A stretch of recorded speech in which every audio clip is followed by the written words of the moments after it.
много, не спирате битката с арбитражите, внесохте и поправки законодателни. Какво предстои?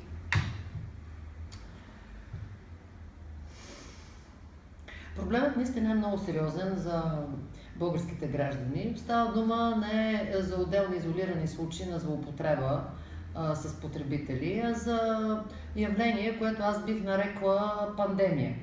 От встъпването ми в длъжност като омбудсман, буквално съм засипана от жалби на граждани, които твърдят, че са осъдени от арбитражен съд за задължения, които отдавна са погасени по давност, без арбитражна клауза, без изобщо да са призовани да са участвали в процеса, а също така и за дългове, които според тях не съществуват, защото никога не са сключвали такива договори.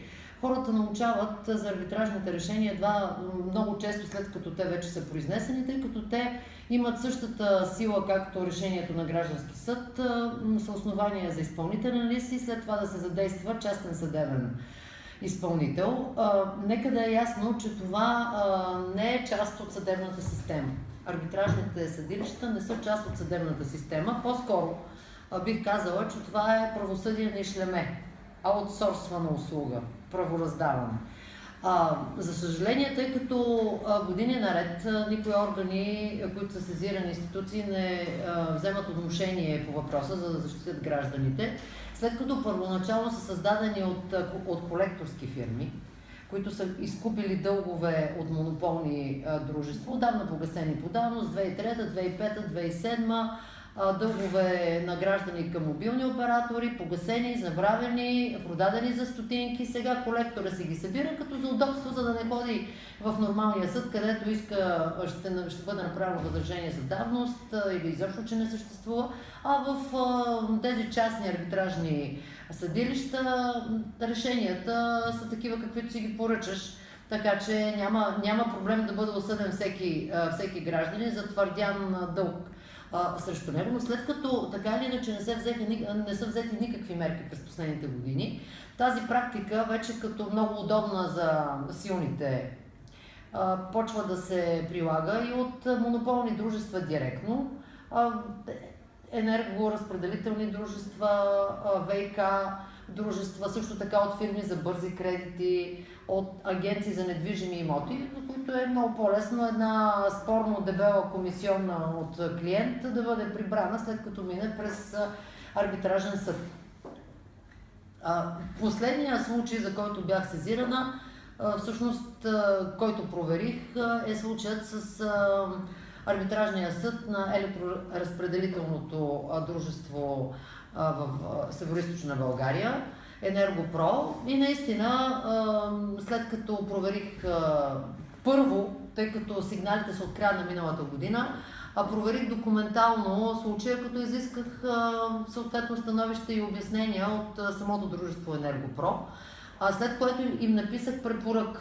Още през месец март им написах препоръка да махнат арбитражните клаузи от бланките и формулярите, които раздават на своите клиенти, защото това дружество, за разлика от колекторите, работи с арбитражна клауза, но тази арбитражна клауза е натрапена на потребителя, защото реално ако искаш да получаваш ток, ако искаш да купуваш електроенергия, ако искаш достъп, ако искаш пренос, ти така или иначе трябва да се съобразиш с това, което ти предлага като бланкетен договор дружеството. И там е записано всички спорове между страните в арбитражен съд Варна.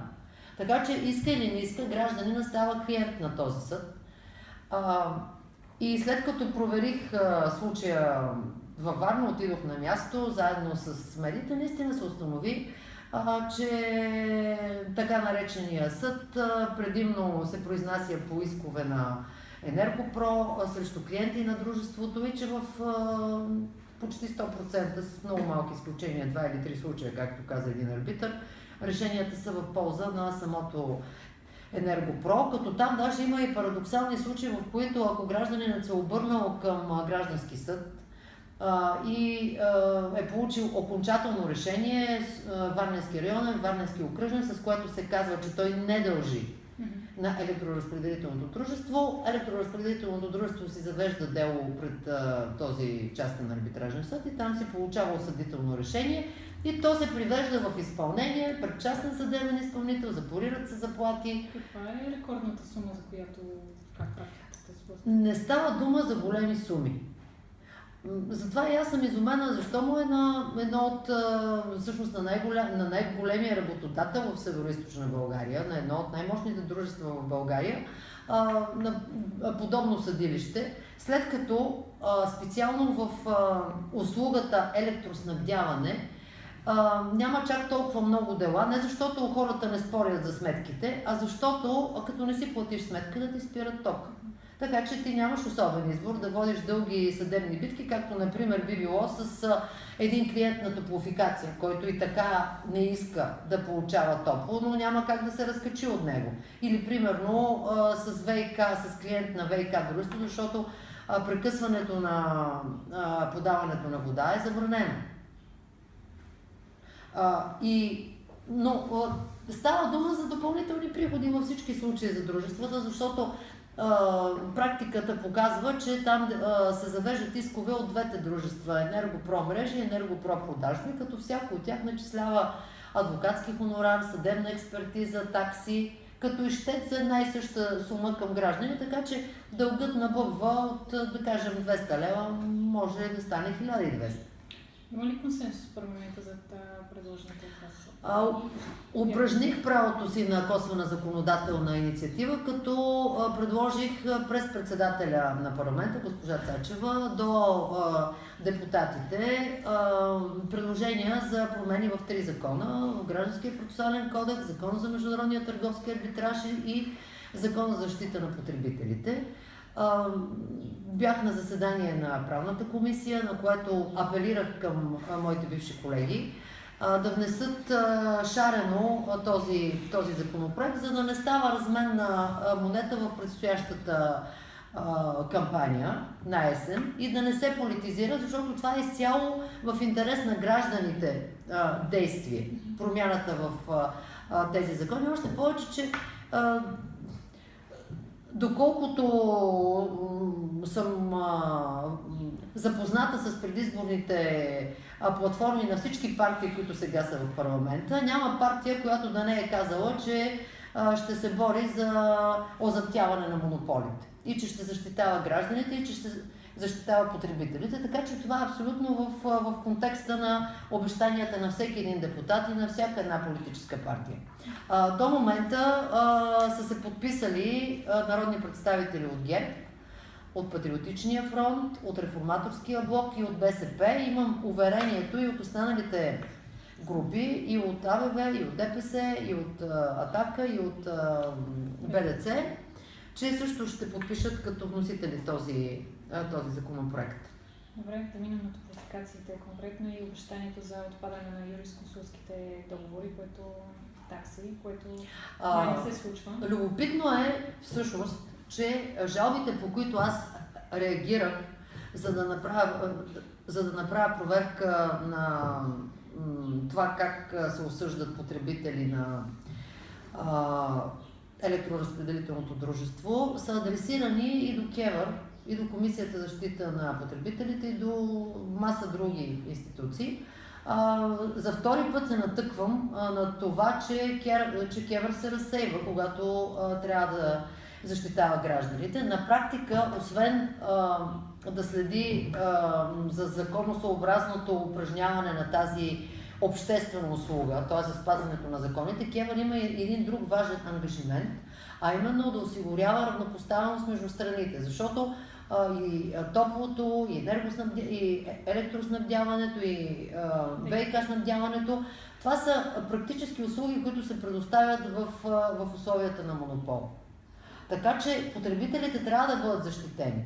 И клаузите, които се сключват, трябва да бъдат равноправни. В случая, в който в бланките си електроразпределително дружество е включило задължение да се обръщат към конкретен арбитражен съд, това според Европейската директива за защита на потребителите, според Българския закон за защита на потребителите и според редица решения на ВКС е неравноправна клауза, която е нищожна, която е в противоречие с общите условия, по които действа самото електроразпределително дружество, които са одобрени от КЕВР.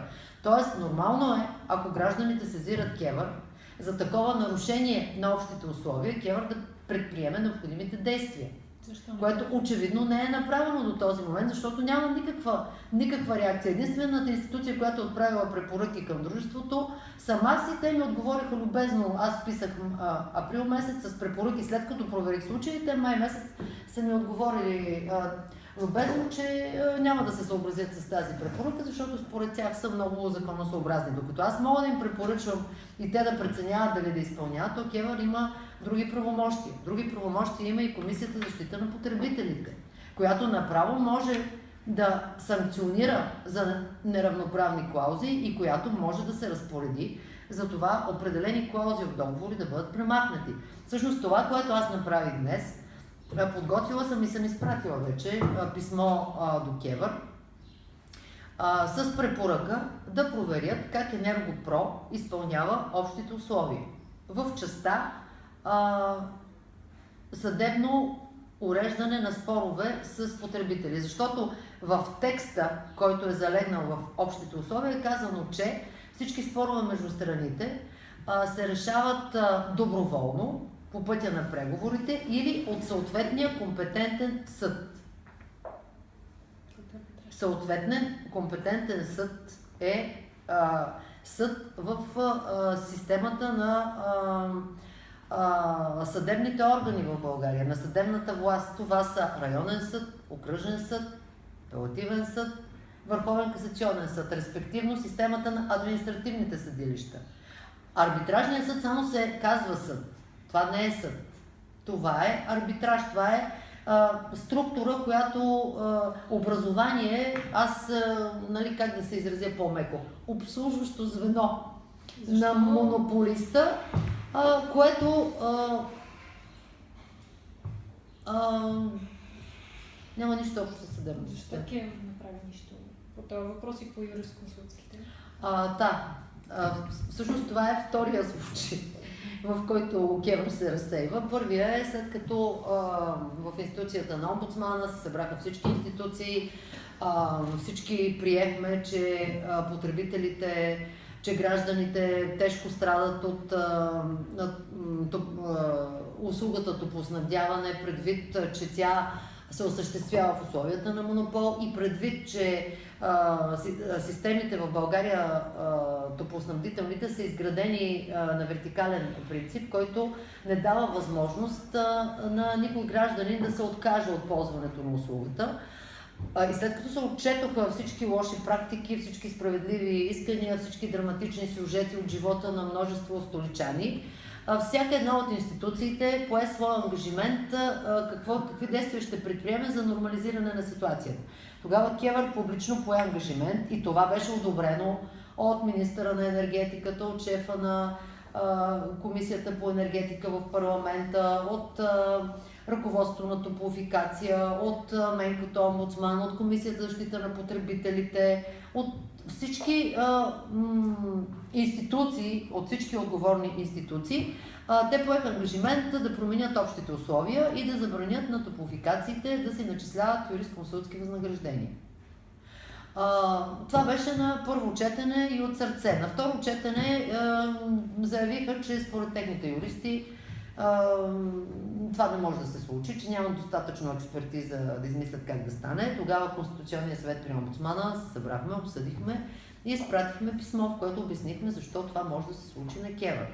На трето четене се оказа, че Конституционният съвет, тук са само професори именити по право, не е достатъчен като аргументация за КЕВР и че те ще търсят други юристи, тъй като това се проточи много дълго във времето. Поисках едно изслушване и обсъждане изобщо на този въпрос в Комисията за наблюдение на КЕВР, парламентарната комисия в парламента, когато вече чух в прав текст от КЕВР, че те разбират колко е несправедливо гражданин да бъде товарен с юрисконсултски, колко е несправедливо един дълг от 100 лева да стане 1430 лева и че те са така подкрепят гражданите, но че те нищо няма да направят, защото, видите ли, това трябва да го направи Конституционния съд, това трябва да го направи Народното събрание, трябва да го направи Министерство на енергетиката, правителството и който се сетите. И тогава аз зададох един въпрос.